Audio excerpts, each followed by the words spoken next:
بسم اللہ الرحمن الرحیم، میں امیر افضل گلزار اور آپ دیکھ رہے ہیں D M M news. Pakistan Muslim League Noon ہے اور جمعیت العلماء اسلام ہے اور شیرپا گروپ ہے، اس طرح کی جماعتیں ہیں۔ باقی اتحادی جماعتیں ہیں۔ جو پیپلز پارٹی ہے وہ گورنمنٹ کی اتحادی جماعت ہے، ایم کیو ایم اتحادی جماعت ہے، وہ پی ڈی ایم کا ایسا نہیں ہے، اس لیے ان کی اپنی ایک پالیسی رہی ہے، ان کا اپنا ایک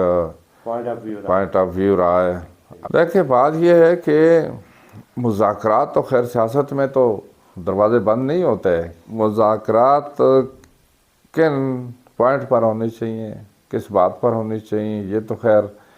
جو پی ڈی ایم نے اگر فیصلہ کیا ہے، مولانا فضل الرحمان صاحب پی ڈی ایم کا سربراہ ہے اور اس کے